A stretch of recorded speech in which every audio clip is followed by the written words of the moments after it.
वो तारीख थी 2 जून और साल था 2016, जब कान्हा की नगरी में हिंसा कुछ इस कदर भड़की थी।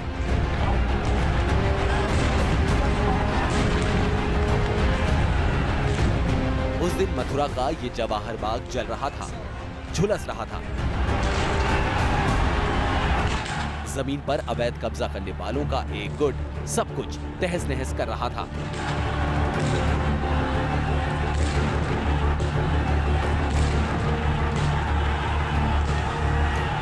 और इन सब के पीछे एक ऐसा मास्टरमाइंड था जिसने जय गुरुदेव जैसी शख्सियत का चेला होने का चोला ओढ़ रखा था। क्या तू पत्रकारिता करता है और देश की जनता को आज तक नहीं तूने बताया अपराधी हो कि नहीं हो? आज हम आपको कलयुग में सतयुग लाने की कल्पना करने वाले उसी योगी जय गुरुदेव की जिंदगी से रूबरू कराएंगे, लेकिन पहले आपको ले चलते हैं उनके एक अनुयायी की करतूतों की कहानी की ओर, जिसका नाम था रामवृक्ष यादव। 2 जून की वो तारीख थी जब पुलिस ने अपने 2 होनहार अधिकारी खो दिए थे।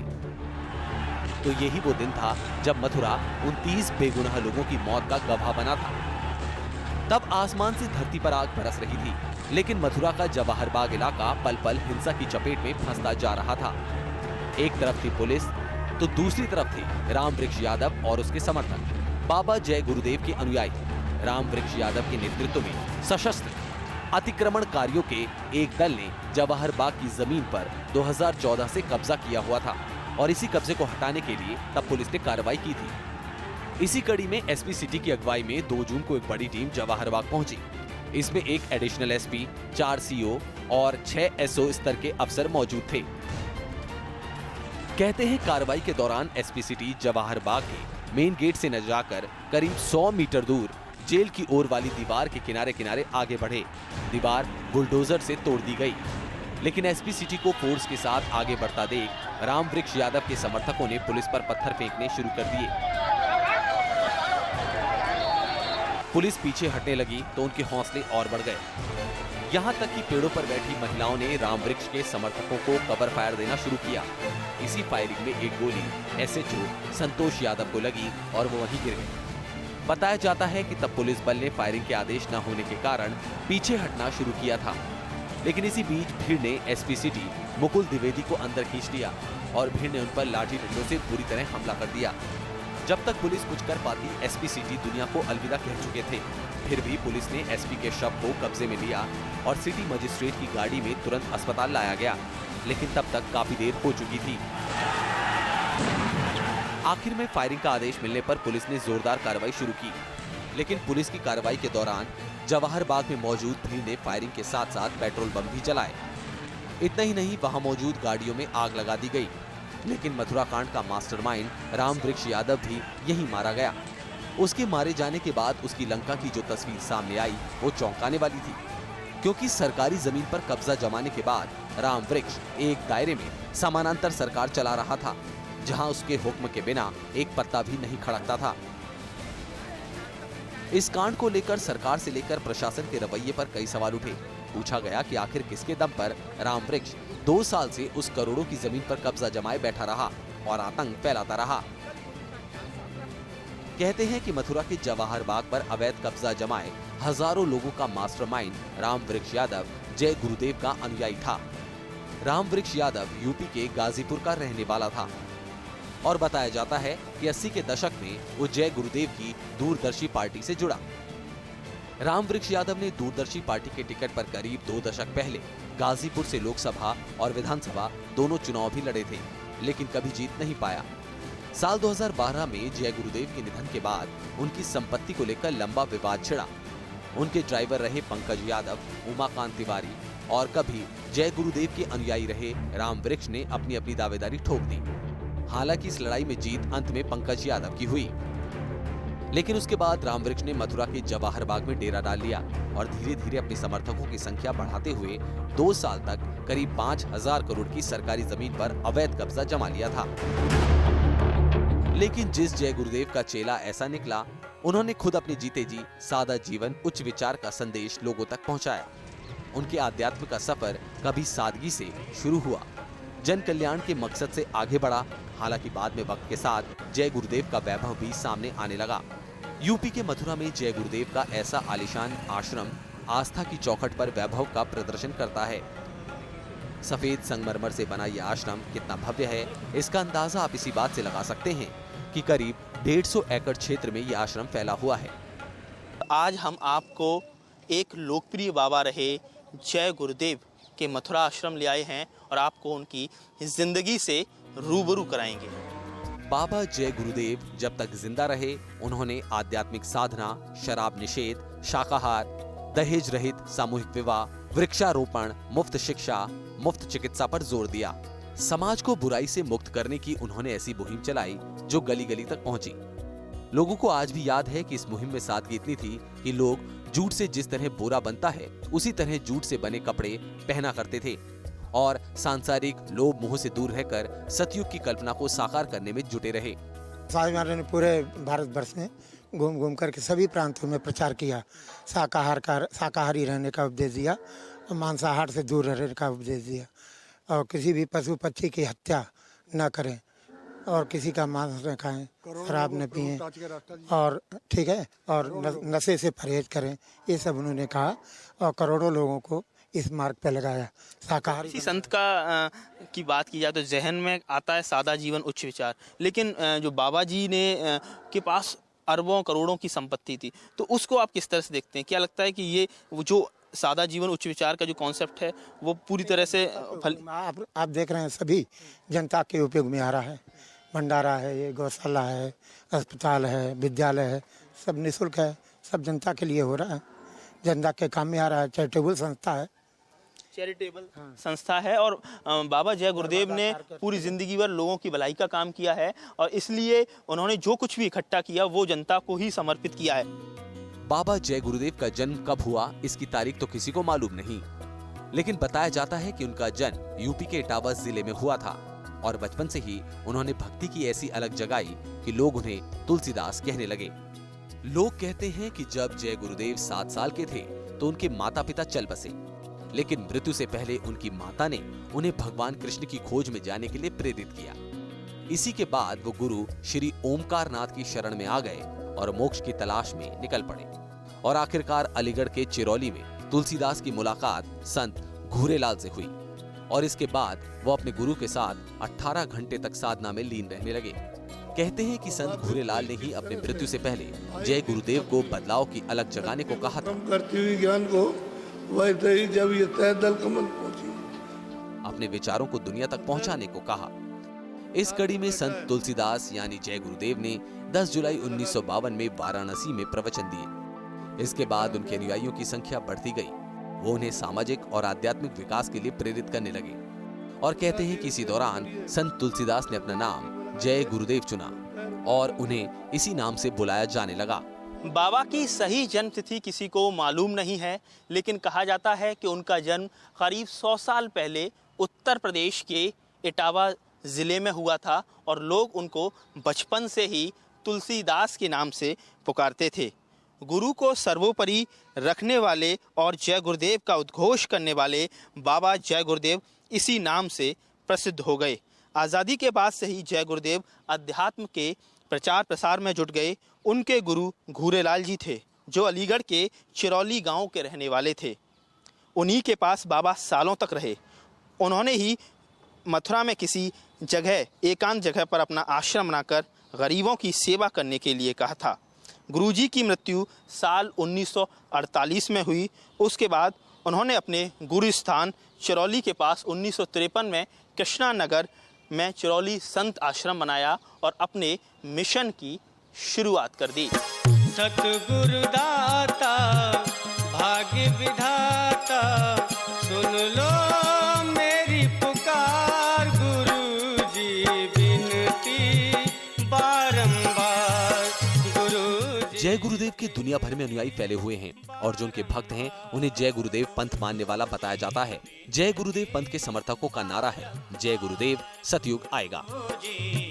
इस समय मथुरा में हम नेशनल हाईवे पर उस जगह मौजूद हैं जहां एक तरफ बाबा जय गुरुदेव का विशाल और भव्य मंदिर मौजूद है। यहाँ उनके गुरु श्री घूरेलाल की समाधि है, तो दूसरी तरफ रोड के इस तरफ उनका जो आश्रम है जहाँ जो इनके जो भक्त लोग हैं उनका रेजिडेंस है और कई तरह की जो समाज सेवा होती है वो भी इस विशाल प्रांगण में चलती है। और ऐसे में जो आप देख रहे हैं कि जो योग स्थली आपको नज़र आ रही है, इसके पीछे की भूमि है उस पर विवाद खड़ा हुआ है। लेकिन उस पर आने से पहले हम यहाँ जो बाबा जय गुरुदेव के जो समर्थक हैं, भक्त हैं, उनसे बात करते हैं। आपने उनके साथ लंबा वक्त बिताया हो, किस किस तरह की यादें आपके साथ जुड़ी हुई हैं? लंबा वक्त नहीं बिताया है, मैं अभी आया हूँ। मैं तो एक सेवादार हूँ, यहाँ सेवा करता हूँ। 10-20 दिन के लिए आता हूँ, चला जाता हूँ। यहाँ जितने भी लोग प्रेमी आते हैं 10-15 दिन सेवा करते हैं और अपना वापस चले जाते हैं। आप कहाँ से आए हैं? हम औरैया से आए हैं और आते हैं और सेवा करके चले जाते हैं। जय गुरुदेव आश्रम में किस किस तरह की समाज सेवा होती है, किस किस तरह की ऐसी चीज़ें हैं जिससे लोगों में बुराइयां दूर होती हैं, उसके बारे में कुछ बताइए। बुराइयाँ तो लोगों को गुरु महाराज ने जो रास्ता दिया है, मेहनत ईमानदारी गुरु महाराज ने लोगों को सिखाई है और मेहनत ईमानदारी पे जो लोग चलते हैं वो आगे बढ़ते हैं। और अच्छाइयाँ गुरु महाराज ने भरी हैं लोगों में और बुराइयाँ हटाई हैं। ये गुरु महाराज का समय का बात है। जय गुरुदेव के समर्थकों को अपने गुरु में पूरा भरोसा है, तो जय गुरुदेव का आध्यात्मिक सफर भी उनके गुरु घूरेलाल के सानिध्य का नतीजा है। कहते हैं कि जय गुरुदेव को उनके गुरु ने एकांत में आश्रम बनाकर गरीबों की सेवा करने के लिए कहा था। उनके गुरु घूरेलाल जी थे, जो अलीगढ़ के चिरौली गांव के रहने वाले थे। उन्हीं के पास बाबा सालों तक रहे। उनके गुरुजी ने उनसे मथुरा में किसी एकांत जगह पर अपना आश्रम बनाकर गरीबों की सेवा करने के लिए कहा था।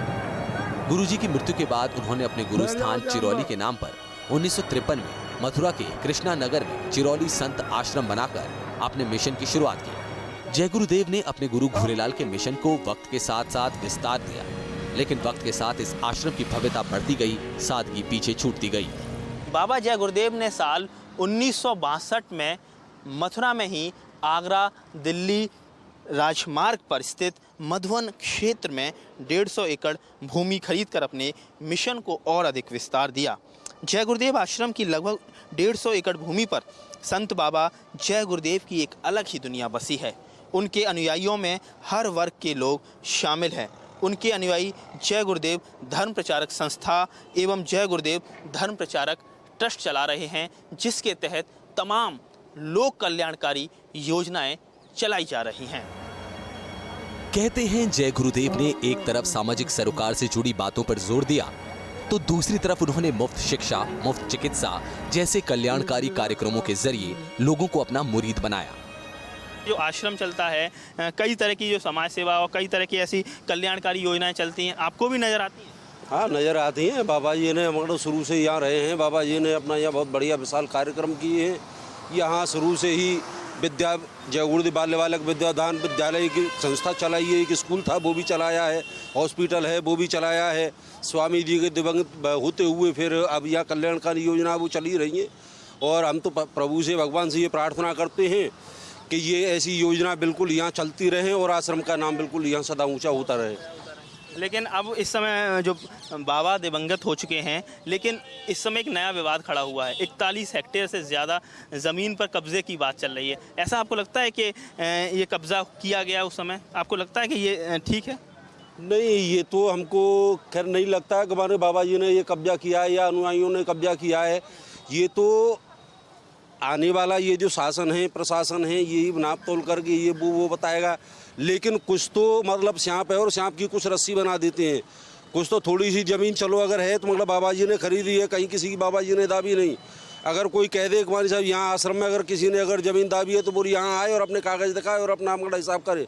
जो कल्याणकारी योजनाएं बाबा जय गुरुदेव के आश्रम से चलती हैं, उससे ज़रूर लाभार्थी हैं और इसी वजह से वो इस जो पूरा जो ट्रस्ट है, जो संस्था है, उसकी काफ़ी ज़्यादा प्रशंसा कर रहे हैं। आप देख सकते हैं कि बाबा जय गुरुदेव के जो अनुयायी होते हैं वो किस तरह से जैकेट पहने रहते हैं और उसमें तमाम तरह के जो एक समाज में जो अच्छाइयाँ हैं उसको मैसेज देने की कोशिश की जाती है। आप देख सकते हैं कि जय गुरुदेव की प्रार्थना शाकाहारी हो जाए, यानी शाकाहार को बढ़ावा देने की कोशिश करते हैं। जीव जंतुओं पर जो हिंसा फैलाई जाती है उसको ना फैलाई जाए, इसको लेकर बात करते हैं। मथुरा के इस जय गुरुदेव आश्रम में एक अलग ही दुनिया बसती है, जहां की गौशाला की ये तस्वीर है। बताया जाता है कि इस गौशाला में 2000 गाय हैं।